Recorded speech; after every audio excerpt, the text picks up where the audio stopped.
It's time for my December wrap-up. I haven't done my end of year wrap-up yet, which I'm itching to get to, but I'm a completionist, so I need to do the month wrap-up first. This December, I read 10 books and I DNF'd 2 books, which is a crazy high DNF rate for me. I DNF basically nothing, but I guess I was feeling savage this month, or unlucky. I actually DNF'd the last book I was reading this month, so in order not to end on a bummer, I'm going to go through the books from lowest rated to highest rated rather than in chronological order. So this month I DNF'd The Book Thief by Markus Zusak. Now this was a reread, so it only kind of counts as a DNF because I have read this whole book. I read it probably when I was about 12 and I thought it was great and it made me cry. I mean, it makes everyone cry, and making people cry doesn't necessarily mean you're a good book, but I thought it was a good book. And I've just had this in my reread pile for a while because I thought it would be quite a quick read, like before bed, to just get involved in a story, but I only made it about 40 pages before giving up. As you probably know, this book is narrated by the character of Death. That's like what it's most famous for, which is cool. It's a cool little, I don't want to say gimmick, but it's a cool gimmick, and I remember really enjoying that as a child. And then reading it this time, the narration absolutely did my head in. Death is so pretentious. I hope Death is more like Terry Pratchett's Death and not like this one, to be honest. And the description in general is just so overwritten. I couldn't deal with it. It's things like this. The last time I saw her was red. The sky was like soup, boiling and stirring. In some places it was burned. There were black crumbs and pepper streaked amongst the redness. Like, what? That's not a description of the sky. Anyway, obviously loads of people love this book and I enjoyed it as a child, and it is for young people, officially, whatever that means. This was a DNF at pretty much 10%. The other book I DNF'd this month was In My Dreams, I Hold a Knife by Ashley Winstead. This was on my Kindle. I've got Kindle Unlimited at the moment, so I was scrolling through trying to find anything that I wanted to read on it before my 99p Kindle Unlimited runs out. And I saw this one, which I'd heard of. It's kind of like dark academia thriller, except basically none of it was taking place in any academic context. It's set at a college, but they don't go to any classes or learn anything. It's kind of more like dark frat house. It's about a group of friends who were at college together, and then one of them was murdered and another one of them was accused of the murder, and it's set in between their college days and like 10 years later. I just did not care, and everyone was behaving in such a nonsensical way. I don't need characters to make sense to me, but I need them to make sense to themselves. And this just felt like 13-year-olds running around, or not even 13-year-olds running around. It felt like a 13-year-old's imagining of what being at university would be like. It was just kind of popularity contest crossed with practical jokes, crossed with everyone fancying each other. I didn't care. So I DNF'd that one at... I DNF'd it at like 60 pages on the Kindle. Okay, now on to books that I actually finished.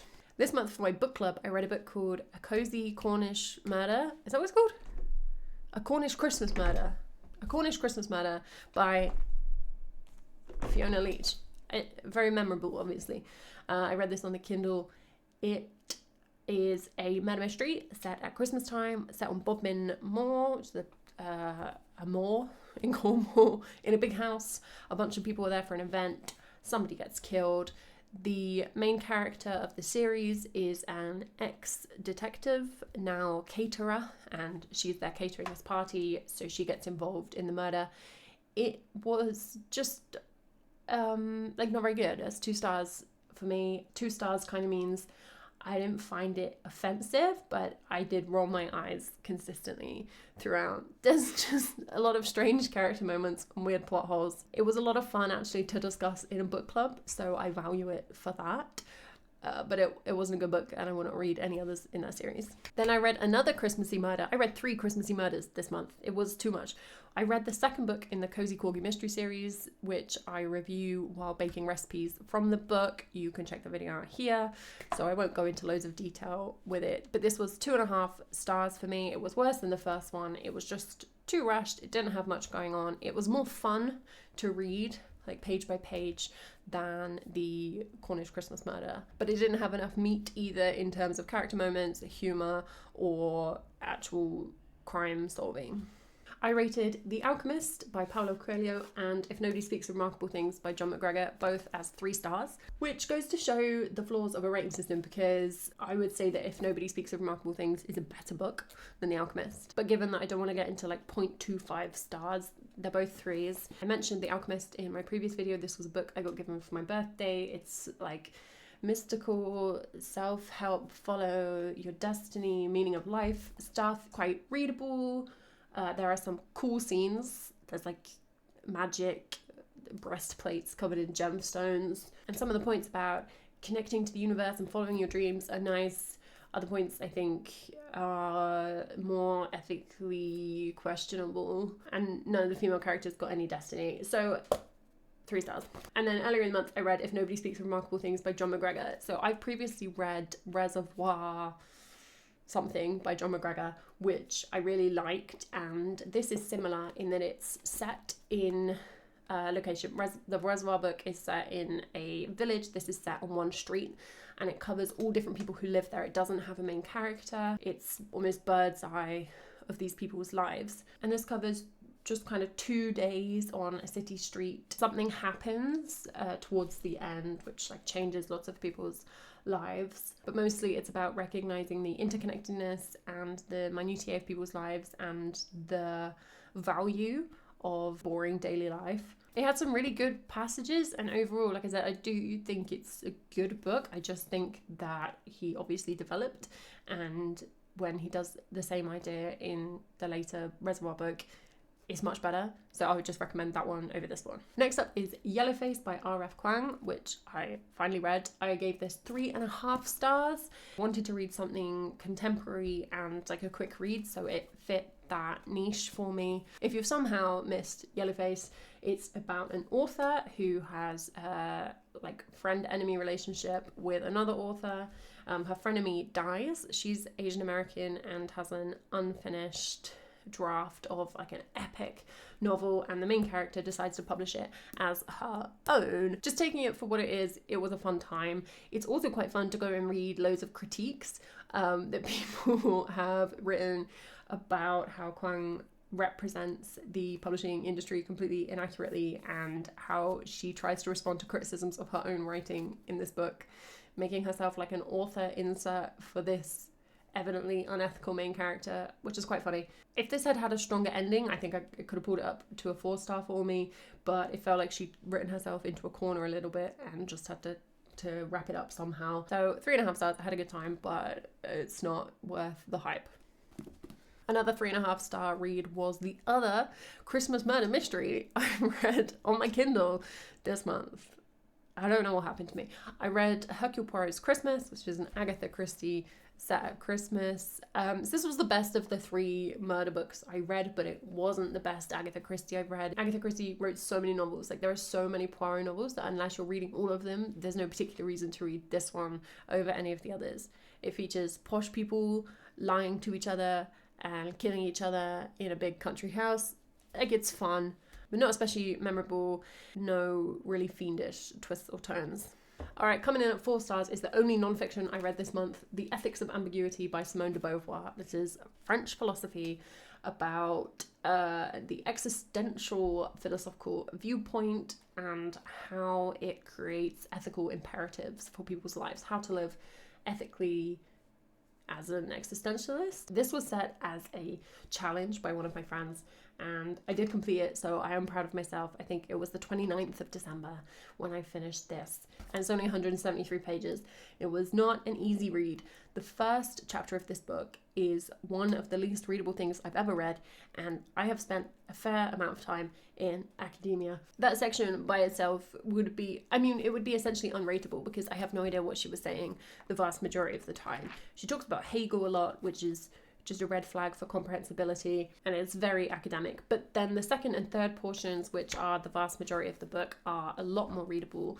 She provides real world examples of the points she's making, of how people move through the world, how people interact with each other and with organizations to try and find ethical structures for themselves, to try and mediate the constant tension they feel between being the center of their own life but an object in other people's lives.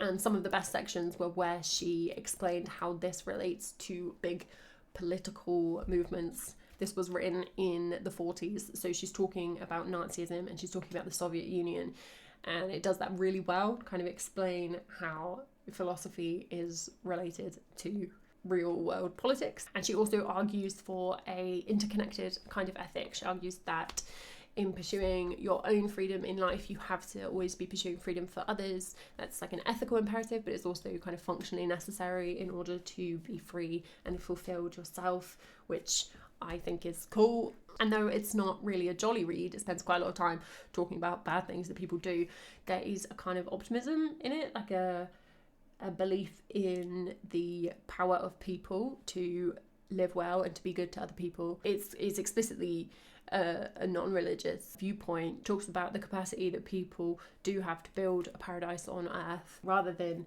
looking to a external or supernatural salvation. So I rate some of the ideas in here, and I enjoyed quite a bit of the writing in the second half. Just skip the first bit and read it on SparkNotes. This month I read the second and third books in his Dark Materials. I actually listened to them on audiobook. There's audiobooks read by Philip Pullman with a full cast, and they're really good, so I recommend those. This is a reread. I read all of these as a kid, and then I read the first one a couple of years ago, and I just got around to the second and third in the reread, and I really enjoyed them. I think they're better than the first one, but I don't know if I just remembered the first one more, so it wasn't as impactful. I gave The Subtle Knife 4.5 stars and The Amber Spyglass 4 stars. I think Pullman's world building is fantastic, and I really like his adult characters. I think he presents really complex adult characters within a book aimed primarily at children. Kind of following on from de Beauvoir, these books and the fights that the characters are having in them are a lot about how to find paradise kind of on earth and how to fight for a good life in the face of conflict and in the face of organized religions that deliberately oppress and promise future salvation rather than offering freedom during your lifetime.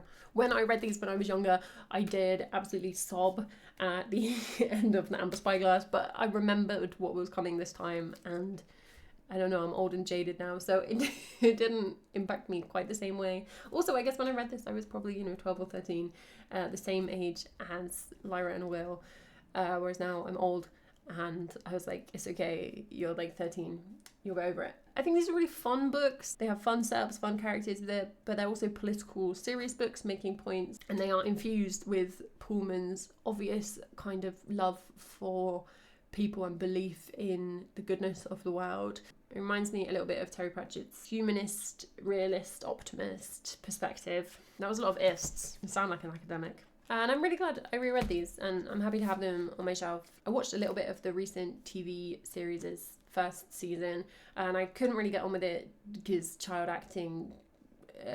I would like to see how they adapt some of books 2 and 3, so I might check that out. Finally, my only 5-star of December 2024 was The Wolf Border by Sarah Hall. This is a book about a wolf reintroduction scheme in Cumbria. The main character is a wolf specialist who's been working in America, comes back home to Cumbria to work on this project, but also to kind of deal with some of her dysfunctional family past. I just really liked this, and as it went on, I liked it more and more. The main character is heavily flawed, but compelling. She's like 39, 40, she gets accidentally pregnant, she doesn't always behave the way she should to people, but she's also very knowledgeable about her work, she's very committed to it. I found it hard to sum up in a couple of words what this book was about. Like, I'm not even sure I know thematically. I covered a whole bunch of stuff, and it also just kind of was a story about a woman in a certain role, politically, career-wise, personally. It talks about elite aristocratic ownership of land in England. It talks about Scottish identity. It does some kind of found family stuff. It very much felt like a book where no one was completely wrong and no one was completely right about anything, but there were conflicts between them and the way they approached the project, and those conflicts were because of personal views or gender or socioeconomic status. The only thing that I really didn't like about this book was the lack of speech marks. There was no real reason for that, but it didn't annoy me enough for me to knock off any stars, so it's a 5-star read and a big recommendation. Just I wish it had more punctuation. So across the 10 books I read this month, I covered 2,317 pages and 23.75 hours of audiobook. I read a lot more on the Kindle than I'd normally read, so I read 5 physical books, 3 books on Kindle and 2 audiobooks. And I had a really wide spread of ratings as well. I had 2 DNFs, 1 2-star, 1 2.5 star, 2 3 stars, 2 3.5 stars, 2 4 stars, 4.5 star, and a 5 star. So it's pretty much every rating that I give, coming out at an average rating of 3.5 stars, which is a little bit low for me, but makes sense given those quick Kindle reads. I hope that you had a good reading month in December. I'm going to be covering all my stats of 2024 and all my 5 stars. I had 15 5-star reads in 2024. I'll be discussing all of those in my next video. Until then, take care and happy reading.